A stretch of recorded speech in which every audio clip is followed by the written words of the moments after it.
Bonjour tout le monde, j'espère que vous allez tous très bien. Je vous retrouve aujourd'hui pour une nouvelle vidéo afin de vous parler d'un homme qui vous intéresse particulièrement parce qu'il se trouve dans mon introduction. Vous me demandez toujours qui est cet homme dans mon introduction. C'est Jeffrey Dahmer, un tueur en série. Et qui de mieux que Jeffrey Dahmer pour commencer une série sur les tueurs en série? Cette vidéo m'a été énormément demandée, j'espère donc qu'elle vous plaira. Et avant de commencer cette petite vidéo, je vais laisser le moi du passé vous parler du sponsor du jour. Bonjour à tous, je débarque, je suis la Liv du passé et je vous présente le sponsor du jour qui est Raid Shadow Legends. Si vous venez de débarquer sur la chaîne et que vous ne connaissiez pas Raid Shadow Legends, je vais vous faire un petit récapitulatif. Raid Shadow Legends, c'est l'un des 3 meilleurs jeux RPG sur le Google Play Store en ce moment et d'ailleurs ils viennent d'être nominés en tant que finalistes pour le Google Play Best Choice 2019. Ça promet un contenu de qualité. Le jeu comptabilise aujourd'hui 15 millions de téléchargements. C'est énorme. Dans Raid Shadow Legends, on évolue dans un univers de dark fantasy. Vous pouvez choisir parmi 400 champions. Et ce qui est bien, c'est que la présence française est de plus en plus massive dans le jeu. Donc vous pouvez rejoindre le jeu et commencer à jouer auprès de Français afin que nous puissions défaire la puissance américaine. Les options sont vraiment infinies. Vous pouvez créer des clans avec des orques, avec des elfes, avec des chevaliers. Vous pouvez créer des clans avec vos amis. Voilà, jouer en ligne tous ensemble. Et vous évoluez dans un univers spectaculaire avec 13 lieux spectaculaires. La meilleure partie de tout ça quand même, c'est que c'est gratuit. Raid est un jeu en constante évolution. Chaque mois, plus de 14 nouveaux champions sont ajoutés, ce qui vous permet d'étudier de nouvelles stratégies, de nouvelles caractéristiques. Ce jeu est en constante évolution. Sur la feuille de route que vous avez à l'écran, vous pouvez voir tous les changements qui ont été faits ces derniers 6 mois. D'ailleurs, en ce moment, une fois que toutes vos missions sont terminées, vous pouvez obtenir l'un des meilleurs champions qui s'appelle Arbitre, qui est assez classe et plutôt puissant. Mais vraiment, si on devait retenir une seule caractéristique du jeu, c'est son esthétique qui est super agréable. En ce moment, c'est la grève. Qu'est-ce que vous attendez pour télécharger le jeu? Le lien est en barre d'infos, n'hésitez pas. D'ailleurs, si vous cliquez dans le lien qui est dans la barre d'infos, dans mon lien, vous pourrez obtenir 50 000 pièces d'argent gratuitement, ainsi qu'un champion épique gratuit. Tout ça dans le cadre du programme Nouveaux Joueurs pour vous permettre de vraiment vous lancer et de démarrer sur les chapeaux de roue. Voilà, maintenant je vais vous laisser, comme ça vous allez pouvoir regarder votre petite vidéo. Voilà, salut. Voilà maintenant les gars, mettez-vous à l'aise, prenez quelque chose à manger, quelque chose à boire, on ne perd absolument pas de temps. Let's go to the video.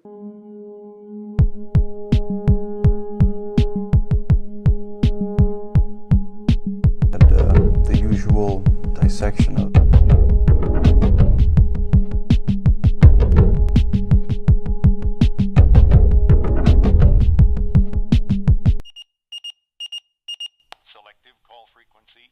Jeffrey Dahmer est né le 21 mai 1960 à Milwaukee dans le Wisconsin. Ses parents étaient Lionel et Joyce Dahmer.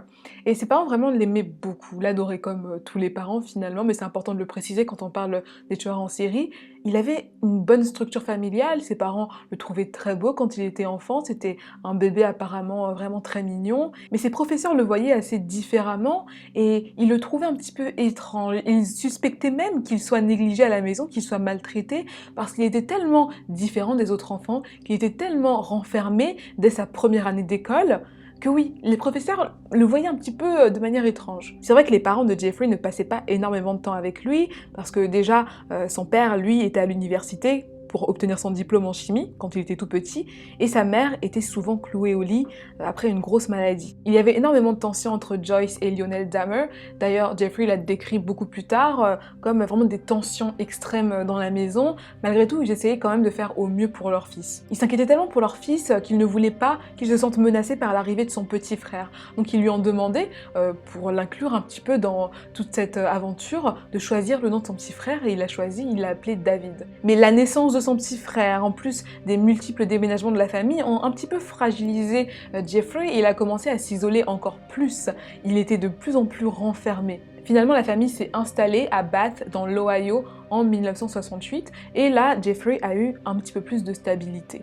Cependant, il était déjà assez perturbé en tant qu'enfant. Et il était notamment fasciné par la manière dont les animaux s'assemblaient. Il avait un intérêt pour les carcasses, qui a commencé quand il avait environ 4 ans. Et d'ailleurs, un jour, Jeffrey aidait son père à nettoyer les restes d'animaux sous la maison. Et il s'est trouvé étrangement excité par le bruit des os qui tombaient dans le seau. Il a expliqué que lorsqu'il était enfant, à 7 ou 8 ans, il a trouvé un écureuil décomposé. Il y avait encore les os et il l'a démembré. Il a trouvé un cadavre sur le bord de la route et il voulait voir ce qu'il y avait à l'intérieur. Ça devait être un raton laveur ou un chien. Il a ramené chez lui ce chien écrasé qui avait été renversé par une voiture et il l'a ouvert pour observer ses entrailles. Quand il a eu 13 ou 14 ans et qu'il a commencé à découvrir sa sexualité, il a embrassé un autre garçon du voisinage. C'est là qu'il a compris qu'il était attiré par les garçons. Son éveil sexuel et le plaisir qu'il avait à découper des animaux se sont retrouvés entremêlés. John Backdorf a rencontré Jeffrey Dahmer lorsqu'ils étaient ensemble au lycée de Revere au milieu des années 70. Dahmer a vécu des années difficiles au lycée, comme beaucoup d'entre nous. Il était constamment victime de harcèlement et de violence. Il se faisait souvent tabasser, surtout les premières années. Ensuite, ils ont fini par se lasser. Mais j'imagine qu'au début, ça a dû être dur pour lui. C'est lorsqu'on s'est retrouvé au lycée qu'il est devenu complètement bizarre. Il buvait beaucoup. Son comportement était très imprévisible. Jeffrey a brièvement joué de la clarinette dans l'orchestre du lycée. Il avait des notes assez moyennes, c'était pas un super bon élève, mais il avait un côté un petit peu marrant. Il était très farceur et parfois il tapait des crises, il faisait exprès de taper des crises, de se jeter par terre. Ça a fait que dans son lycée, il y a eu l'expression faire un Dahmer qui s'est créée. Ça veut dire finalement faire quelque chose d'extrême en fait. Après, sa consommation d'alcool est devenue incontrôlable et malheureusement chez lui ça n'allait pas tellement non plus parce que ses parents, après avoir essayé de communiquer, après avoir fait une thérapie de couple, se sont séparés en 1978. Et en mai de la même année, il a obtenu son diplôme, on va dire l'équivalent du baccalauréat. Mais il n'avait vraiment aucune ambition à ce moment-là, pas l'ambition de faire des études. Il était dans un trou perdu et surtout il se cherchait, il ne se comprenait pas beaucoup. Il avait toutes ces pulsions-là, il n'était pas comme tout le monde. Et à ce moment-là, vraiment, c'est parti en cacahuète. Donc quelques semaines seulement après l'obtention de son diplôme, Dahmer a commis son premier meurtre. Il a arrêté un autostoppeur, Steven Mark X, qui avait 18 ans et qui se rendait à un concert de rock. Et du coup, Dahmer l'a attiré chez lui pour qu'il puisse boire quelques bières avant le spectacle, quoi. Dahmer, à ce moment-là, vivait seul dans la maison de ses parents. Sa mère avait déménagé avec son petit frère David et son père vivait dans un motel. Jeffrey et Steven ont passé quelques temps ensemble à discuter, à s'amuser, à boire. Et puis, Steven, lui, devait partir, il avait son concert après tout. Donc il s'est levé, il a commencé à s'en aller, mais Jeffrey ne l'a absolument pas supporté. Vraiment, il avait un problème avec le fait que les gens le quittent. Donc il a attrapé une haltère qui faisait environ 10 kilos et il a fracassé la tête de Steven avec. Ensuite, il l'a étranglé à mort alors qu'il était inconscient. Ensuite, il s'est masturbé sur son corps. Il l'a déplacé dans un vide sanitaire qui était sous la maison.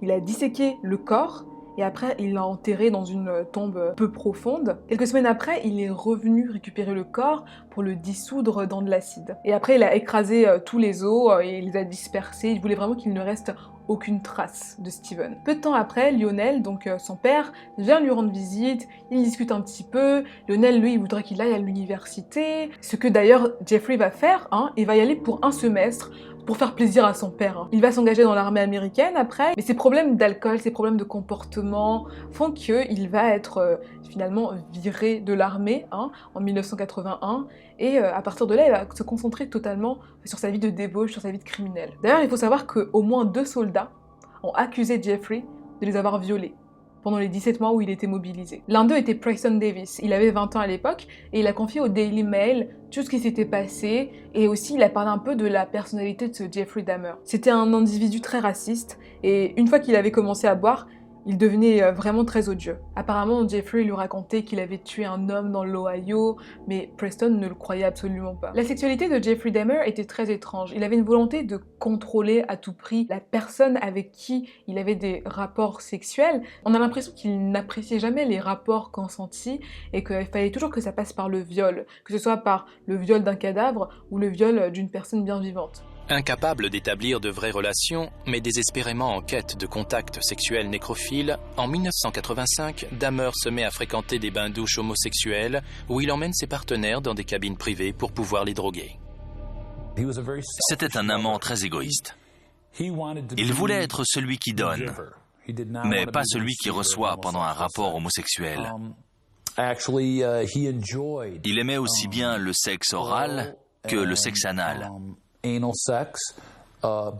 il ne voulait pas qu'on le pratique sur lui. C'est seulement en septembre 1987 que Dahmer a fait sa deuxième victime, qui s'appelait Steven Tuomi. Ils sont rentrés dans une chambre d'hôtel, ils ont bu, et Dahmer, quand il s'est réveillé, il a trouvé Tuomi mort. Il n'avait absolument aucun souvenir de la nuit précédente. Ce qui s'est passé, c'est qu'il a acheté une grande valise pour transporter le corps.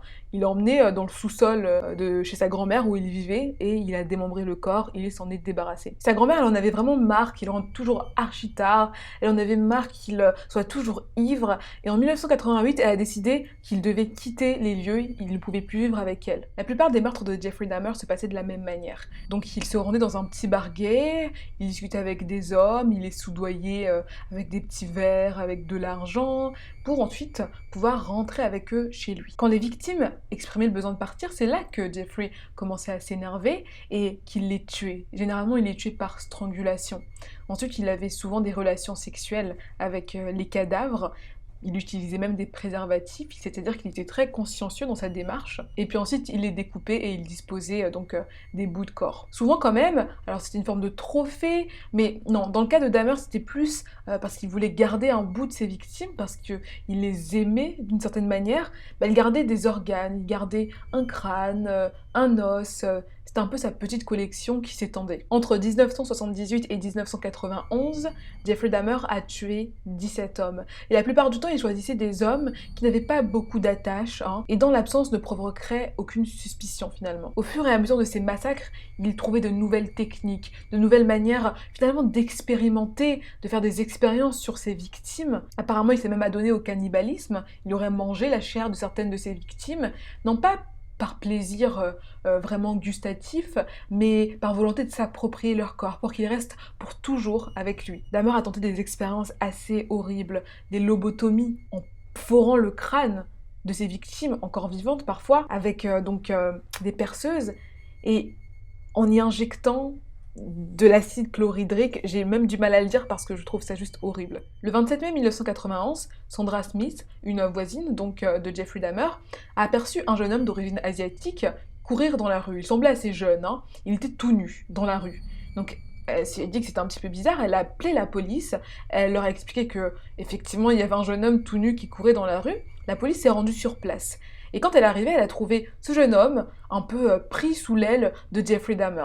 Du coup, ils ont discuté un petit peu, Jeffrey leur a dit « Écoutez, c'est mon amant, il est un petit peu ivre, ne vous inquiétez pas, tout va bien. » Et les policiers ont dit « Ah bon, bah ok, pas de problème, rentrez chez vous, il n'y a pas de souci. » Ils les ont raccompagnés jusqu'à l'appartement. Et le pire dans tout ça, c'est que ce jeune homme était une victime de Jeffrey en réalité, et elle essayait de s'échapper. Mais la police l'a raccompagné jusqu'à l'appartement de son bourreau.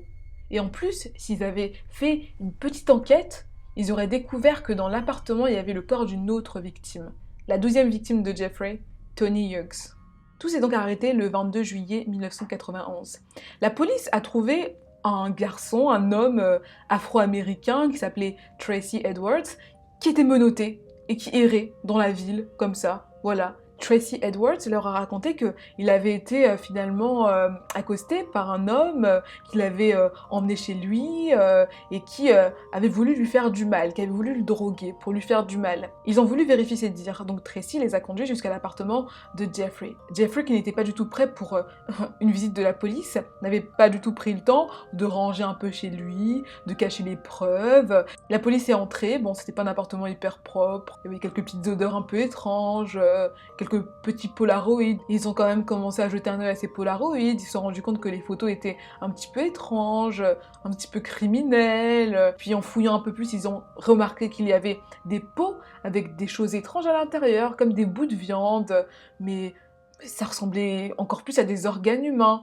Et là, ils se sont rendus compte qu'ils étaient tombés dans le trou d'un serial killer. Le procès de Dahmer a débuté en janvier 1992. Et étant donné que la majorité des victimes de Dahmer étaient afro-américaines, il y avait énormément de tensions raciales. Du coup, énormément de mesures de sécurité ont été prises pour que le procès puisse se dérouler correctement. Bien qu'il ait avoué tous les meurtres, Jeffrey Dahmer a d'abord plaidé non coupable. Plus tard, sa défense a changé de stratégie, il a fini par plaider coupable, mais pour cause de folie. Si le tribunal le déclare saint d'esprit, il passera le reste de sa vie en prison. S'il est déclaré fou, il ira dans un hôpital psychiatrique, mais pourra en être relâché un jour. Le procureur Michael McCann voit ce procès sous un autre angle. Dans le Wisconsin, il existe des procès en deux parties. On utilise le même jury, mais en deux phases. Premièrement, était-il coupable? Deuxièmement, était-il fou au moment des faits? La seconde phase était donc la plus importante dans ce procès. Elle a duré 7 semaines dans cette même salle. Dahmer fait appel à son ancien avocat Gerald Boyle. Selon lui, son client avait forcément perdu la raison. Le meurtre ne signifiait rien pour lui. Il n'avait pas conscience de ce qu'il faisait. Ce n'était en aucun cas une personne qui aurait pu être réhabilitée. Tuer et manger un autre être humain peut difficilement être considéré comme l'œuvre d'une personne saine d'esprit. Mais selon la définition légale de la santé mentale dans le Wisconsin, toute personne consciente du caractère répréhensible d'un acte au moment où elle le commet doit être considérée saine d'esprit. Dahmer était tout à fait conscient de ce qu'il faisait, mais il s'en fichait. Il agissait en fonction de ses propres règles, mais il savait très bien qu'il enfreignait la loi. Le 15 février 1992, après 10 heures de délibération, le verdict est tombé. Jeffrey Dahmer a été condamné à 15 peines consécutives d'emprisonnement à perpétuité et une 16e s'est rajoutée en mai. Il est allé en prison, il s'est plutôt bien adapté à la vie, hein. Il a commencé à s'intéresser un peu à la spiritualité, à la religion. C'était, on va dire, un détenu plutôt correct, même si parfois il faisait des petites choses pour énerver un peu ses co-détenus. Le 28 novembre 1994, il a été tué par un de ses co-détenus, Christopher Scarver. Et quand on lui a demandé à Scarver pourquoi il avait tué Dahmer, il a dit qu'il finalement ne le supportait absolument pas, qu'il n'arrivait pas à comprendre ses crimes, et surtout il ne comprenait pas ses petites attitudes qui pouvaient être arrogantes. Parfois il faisait des choses exprès pour perturber les autres détenus. Il ne l'aimait pas, quoi. Et alors que Scarver était en train de frapper Jeffrey Dahmer et un autre détenu qui s'était moqué de lui, ils se moquaient de lui ensemble, les gardiens de prison ne sont pas du tout intervenus. C'est comme si finalement ils se disaient, bon écoute, il a fait son temps, Jeffrey, hop, tue-le, réglez ça entre vous, quoi. C'est fou quand même. Du coup, quel est le profil psychologique de Jeffrey Dahmer? Alors d'abord, on peut dire qu'il souffrait un peu d'une forme d'anxiété sociale.